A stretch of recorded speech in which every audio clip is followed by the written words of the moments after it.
Hai, bertemu lagi di channel Bu Ayu Suma dalam pembelajaran IPA.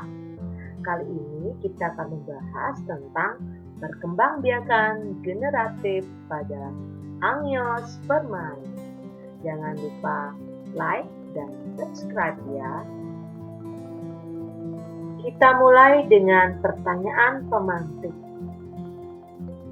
Ibu berada di taman bunga yang sangat indah. Kenapa ya taman ini bisa ditumbuhi oleh bunga yang berwarna-warni? Bagaimana sih cara perkembangbiakan generatifnya?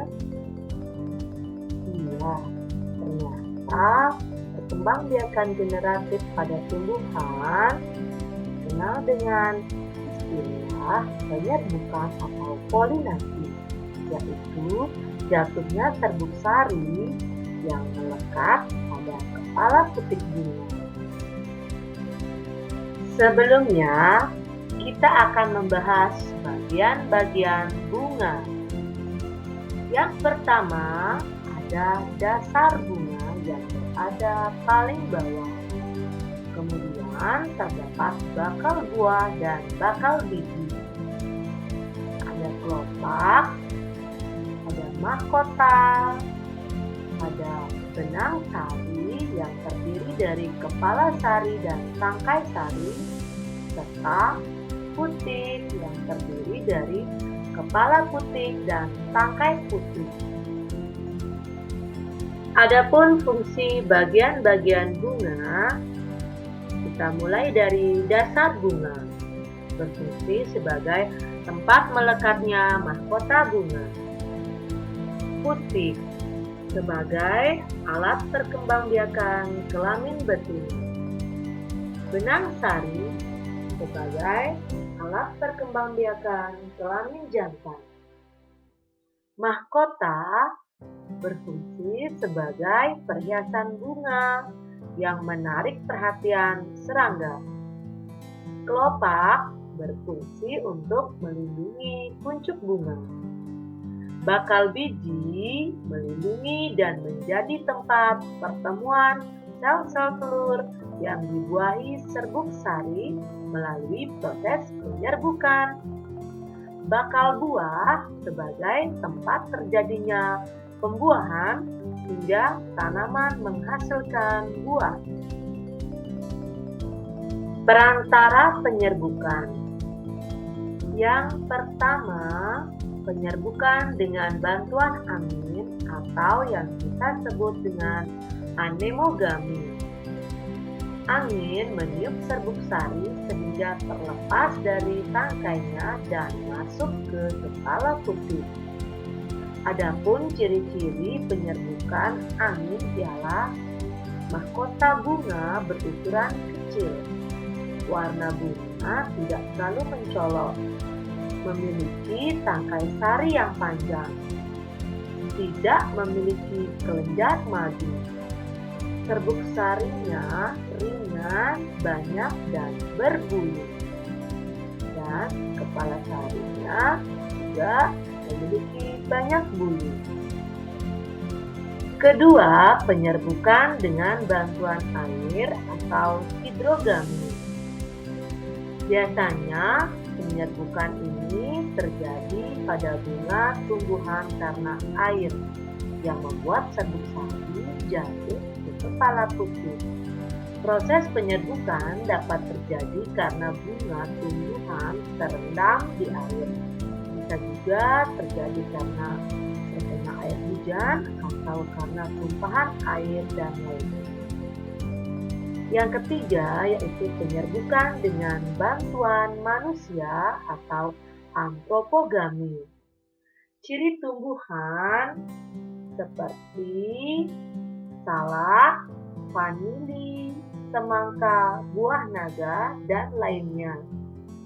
Nah, ciri-cirinya memiliki serbuk sari dan kepala putik yang tidak dalam satu bunga tunggal, serta serbuk sarinya sulit rontok sehingga membutuhkan bantuan manusia. Penyerbukan dengan bantuan hewan atau zoidiogami adalah penyerbukan yang terjadi karena bantuan hewan. Adapun ciri-ciri penyerbukan oleh hewan diantaranya bunga memiliki warna mahkota yang mencolok. Mahkota bunganya cukup besar dan memiliki bau yang khas atau harum, serta memiliki kelenjar madu atau nektar. Macam-macam dari zoidiogami, jika penyerbukan dilakukan oleh serangga disebut entomogami. Jika penyerbukan dilakukan oleh kelelawar diistilahkan dengan chiropterogami. Penyerbukan yang dibantu oleh burung disebut ornitogami. Dan yang terakhir, penyerbukan yang dilakukan atau dibantu oleh siput disebut dengan malakogami. Catat ya, penyerbukan berdasarkan asal serbuk sari terbagi menjadi 4, yaitu penyerbukan sendiri atau autogami merupakan proses penyerbukan atau berpindahnya serbuk sari dari kepala sari menuju ke kepala putik pada bunga itu sendiri. Seperti gambar di sini ya. Yang kedua yaitu penyerbukan tetangga atau geitonogami, yaitu proses penyerbukan menempelnya serbuk sari pada kepala putik bunga yang lain yang masih berada pada satu tanaman. Perhatikan gambarnya ya. Penyerbukan silang atau alogami merupakan proses menempelnya serbuk sari dari bunga di kepala putik bunga lain yang ada di tumbuhan lain yang masih sejenis.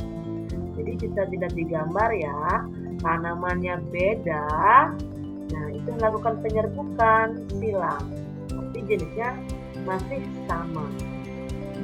Selanjutnya yaitu yang keempat, penyerbukan bastar atau hibridogami yang merupakan penyerbukan yang terjadi apabila serbuk sari yang jatuh di atas kepala putik berasal dari bunga tumbuhan lain yang memiliki jenis dan juga sifat atau varietasnya berbeda. Seperti di gambar ya. Setelah kita membahas tentang bagaimana proses penyerbukan, sekarang kita akan membahas tentang pembuahan. Perhatikan gambar bagian-bagian bunga. Nah, yang Ibu perhatikan ini yaitu bagian dalam dari bakal buah dan bakal biji. Seperti ini ya, anak-anak. Jadi, di dalam bakal biji dan bakal buah itu terdapat antipoda, sel telur, kantung embrio, inti kandung lembaga sekunder, sinergis, inti vegetatif, inti generatif 1 dan inti generatif 2. Lalu, bagaimana ya pembuahan itu terjadi? Mari kita bahas bersama. Jadi, pembuahan itu disebut juga dengan fertilisasi yang merupakan peristiwa peleburan inti sel kelamin jantan dan inti sel kelamin betina. Pada tumbuhan biji tertutup atau angiospermae terjadi dengan istilah pembuahan ganda. Apa sih pembuahan ganda itu? Nah, pada gambar sebelumnya, bulu serbuk sari atau inti vegetatif mengantarkan inti generatif menuju inti sel telur dan dalam bakal biji. Terdapat 2 inti generatif. Inti generatif 1 melebur dengan sel telur menghasilkan calon individu baru yang disebut dengan zigot. Sedangkan Inti generatif 2 melebur dengan inti kandung lembaga sekunder membentuk cadangan makanan atau yang diistilahkan dengan endosperma. Nah, karena inti generatif terjadi pembuahan sebanyak 2 kali, yaitu menghasilkan zigot dan endosperma. Catat. Demikian ya penjelasan Ibu mengenai proses perkembangbiakan generatif pada tumbuhan angiosperma.